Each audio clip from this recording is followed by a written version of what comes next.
Very good morning to all of you. Myself Manoj Kumar Sharma, +1 commerce section के accountancy subject की इस online class में आपका स्वागत है. Today we will discuss meaning of adjustments, features of adjustments, different types of adjustment and treatment of adjustments in final account. इस video के बाद आप ये जान पाएंगे कि समायोजन का क्या अर्थ होता है, समायोजनों की क्या विशेषताएं हैं, विभिन्न प्रकार के समायोजन कौन से हैं और समायोजनों का अंतिम खातों पर क्या प्रभाव पड़ता है.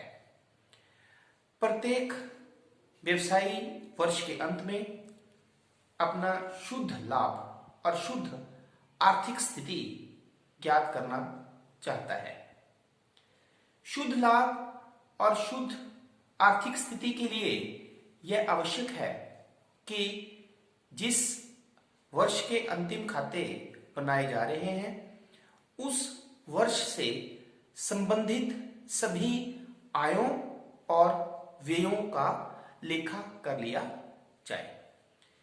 हमने आपको बताया है कि मैचिंग कंसेप्ट आय और व्यय के मिलान की अवधारणा के अनुसार किसी भी वर्ष का शुद्ध लाभ कैलकुलेट करने के लिए उस वर्ष से संबंधित सभी आयों का सभी व्ययों से मिलान करना होता है.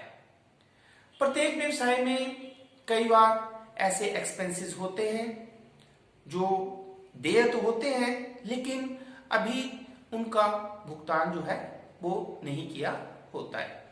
उसी तरह ऐसी आय होती हैं जो अर्न तो कर ली हैं, कमा तो ली हैं, लेकिन अभी वो प्राप्त नहीं हुई हैं.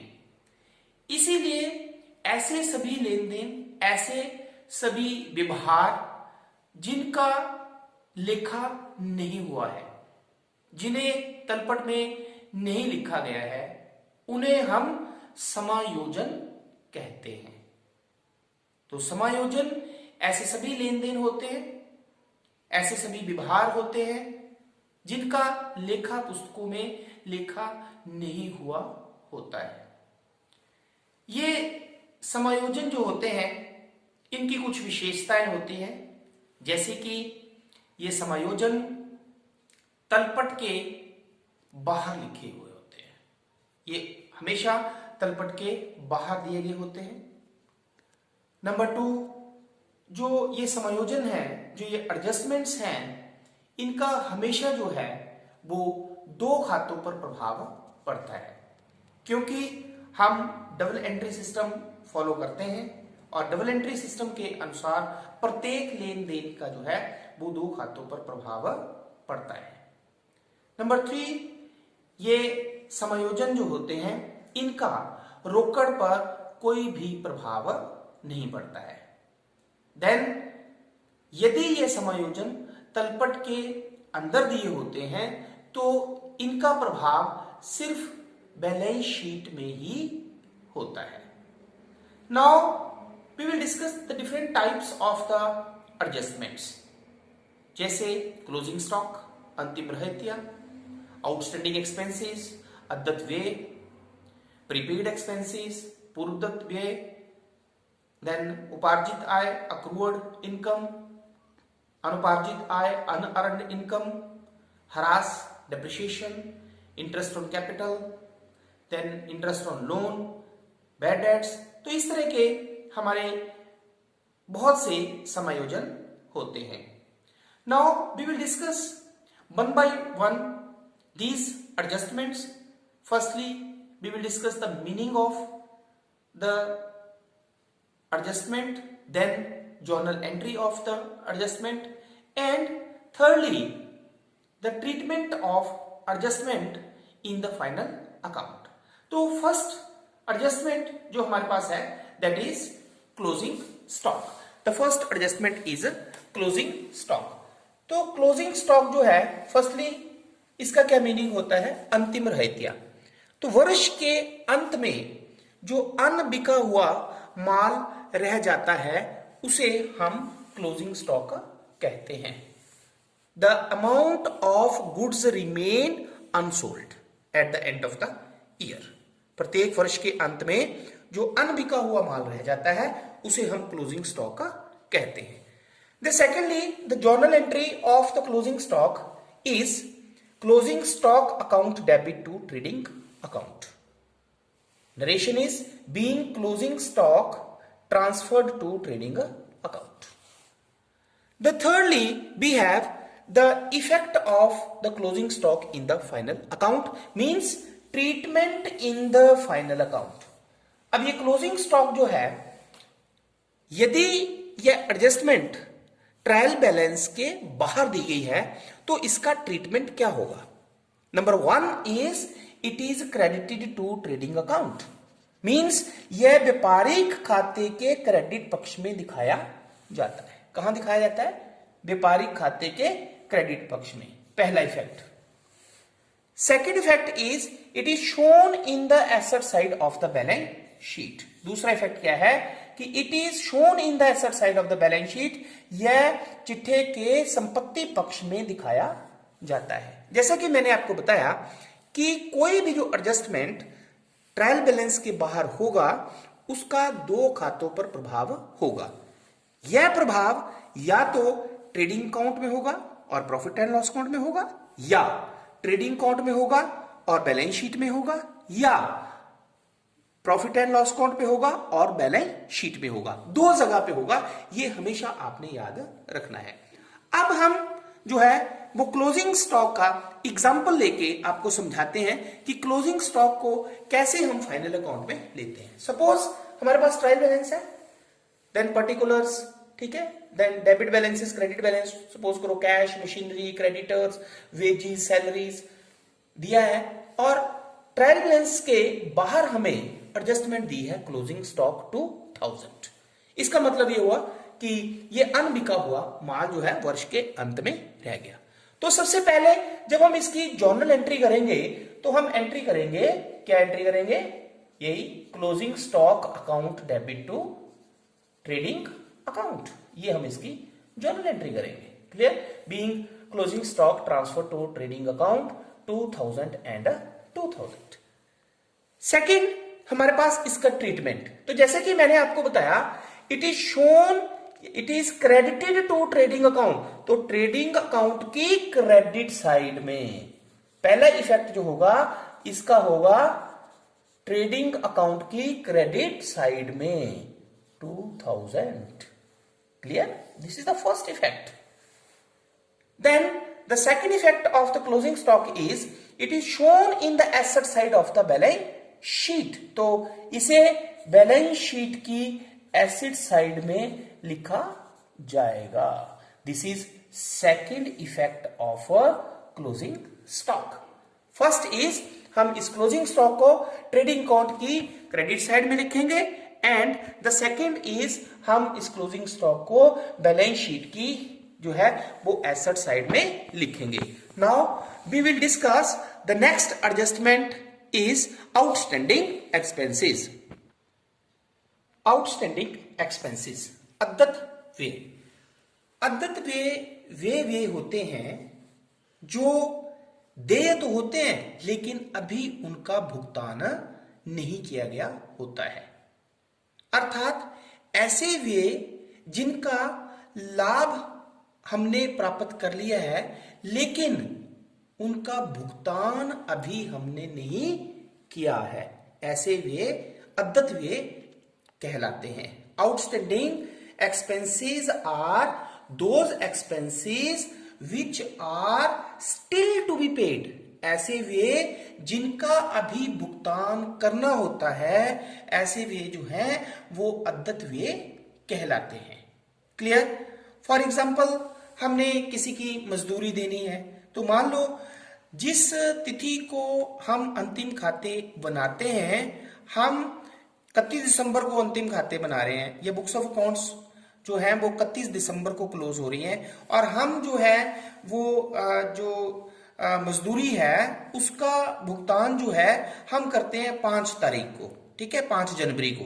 इसका मतलब क्या हुआ कि 31 दिसंबर को ऐसी मजदूरी जो है वो दे तो हो गई है, मतलब देने को तो हो गई हमें, लेकिन अभी हमने उसे दिया नहीं है। तो ऐसे व्यय जो होते हैं उन्हें हम अद्यत व्यय कहते हैं, आउटस्टैंडिंग एक्सपेंसेस कहते हैं। ऐसे व्यय जो जिनकी राशि देय तो हो गई है लेकिन जिनका भुगतान अभी नहीं किया हुआ है।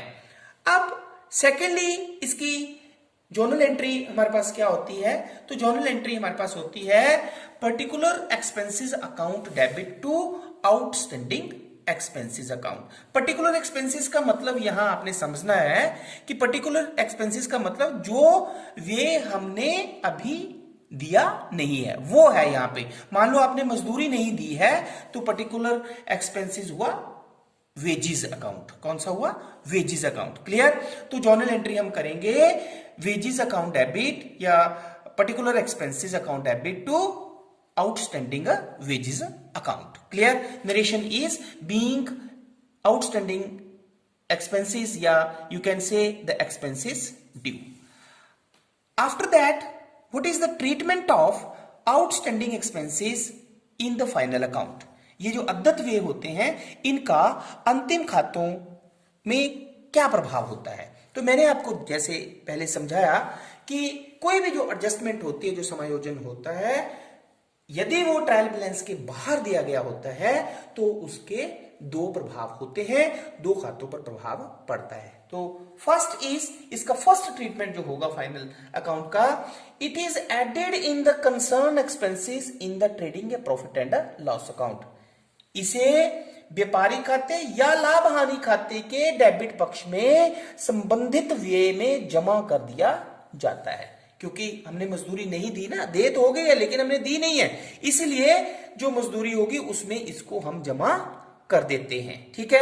अब यहां पे आपने क्लियर कर लेना है कि ट्रेडिंग ऑब्लिक मैंने प्रॉफिट एंड लॉस अकाउंट क्यों लिखा है, क्योंकि अगर वो व्यय यदि डायरेक्ट है तो ट्रेडिंग अकाउंट में आएगा और अगर वो व्यय इनडायरेक्ट है तो वो प्रॉफिट एंड लॉस अकाउंट में आएगा। ये तो पहला इफेक्ट हुआ।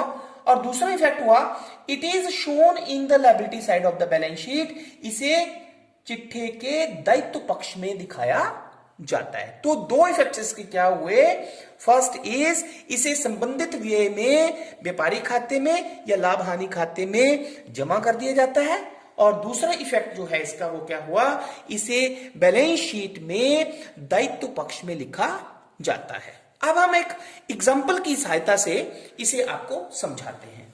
मान लो हमारे पास ये ट्रायल बैलेंस दिया है जिसमें हमारे पास कुछ एक एक्सपेंसेस दिए हैं, कुछ एक लायबिलिटीज दी है, cash, machinery, creditors, wages, salaries. अब जैसे हमारे पास वेजेस दिया है 3000 रुपया और ट्रायल बैलेंस के बाहर हमें एडजस्टमेंट जो है, वो जो समायोजन जो है वो दिया है वेजेस आउटस्टैंडिंग 200।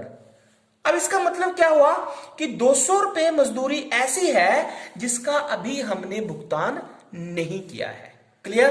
तो पहला कंसेप्ट तो आपका ये क्लियर होना चाहिए कि जो वेजेस है वो एक प्रत्यक्ष व्यय होता है, तो इसलिए इसका इफेक्ट जो होगा वो ट्रेडिंग अकाउंट में होगा। अब फाइनल अकाउंट में ट्रीटमेंट से पहले हम इसकी जर्नल एंट्री करते हैं। तो जर्नल एंट्री, जैसे कि मैंने आपको बताया, पर्टिकुलर एक्सपेंसेस अकाउंट डेबिट, तो इसमें पर्टिकुलर एक्सपेंसेस कौन सा है? वेजेस। तो आपके पास जर्नल एंट्री जो होगी वो होगी wages account debit to outstanding wages account. Clear? कितनी आउटस्टैंडिंग वेजेस? 200, जितना हमने भुगतान नहीं किया। नरेशन आप लिख सकते हैं बीइंग वेजेस ड्यू या आउटस्टैंडिंग। क्लियर? अब treatment in the final account, अंतिम खातों में इसका प्रभाव क्या होगा? तो जैसे मैंने आपको बताया कि ये जो समायोजन है इसका दो खातों में प्रभाव होगा। पहला प्रभाव, क्योंकि ये एक प्रत्यक्ष व्यय है तो प्रत्यक्ष व्यय जो कहां पे आते हैं? प्रत्यक्ष व्यय ट्रेडिंग अकाउंट में। ठीक है? तो ट्रेडिंग अकाउंट की डेबिट साइड में जब हम वेजेस लिखेंगे तो यहां पे हम जब लिखेंगे टू वेजेस 3000, तो ऐसी वेजेस जो समायोजन में दी गई है, जो आउटस्टैंडिंग है, मतलब ऐसी मजदूरी जिसका हमने भुगतान अभी करना है, अभी हमने ये पैसे देने हैं, तो इसे हम संबंधित व्यय में जमा कर देते हैं। To wages 3000 plus outstanding wages कितनी है? 200। तो हम आउटर कॉलम में कितना लिखेंगे? ₹3200। ये तो हुआ फर्स्ट ट्रीटमेंट, इसका पहला इफेक्ट। दूसरा इफेक्ट, क्योंकि अभी हमने ये वेजेस बेटा भुगतान करने हैं तो इसलिए जो है वो बिजनेस का दायित्व तो बढ़ता है, ठीक है। इसलिए इसका जो सेकंड ट्रीटमेंट होगा अंतिम खातों पे, वो कहां पे होगा? लायबिलिटी साइड में। कहां पे होगा? लायबिलिटी साइड में। तो हम इसे जो है वो शो करेंगे बैलेंस शीट की लायबिलिटी साइड में, outstanding wages account, how much? 200। तो आपने देखा कि किस तरह से इस 200 का एक इफेक्ट जो है हमने ट्रेडिंग अकाउंट में लिया, हमने उसे संबंधित बीए में जमा कर दिया, और जो दूसरा इफेक्ट हमने उसका लिया वो हमने लिया बैलेंस शीट की लायबिलिटी साइड में। तो इस तरह से जो है वो आज के इस वीडियो में हमने आपको समायोजन का अर्थ, समायोजन की विशेषताएं और दो समायोजन जिसके अंतर्गत हमने आपको क्लोजिंग स्टॉक अंतिम रहतिया और अद्यतवे आउटस्टैंडिंग एक्सपेंसेस का अर्थ, जोनल प्रविष्टि इनकी और अंतिम खातों का इनका प्रभाव, इसके बारे में हमने आपको समझाया। तो आई होप कि इन दोनों एडजस्टमेंट्स का फाइनल अकाउंट में हम कैसे ट्रीटमेंट करते हैं आपको यह समझ में आ गया होगा। Thank you very much.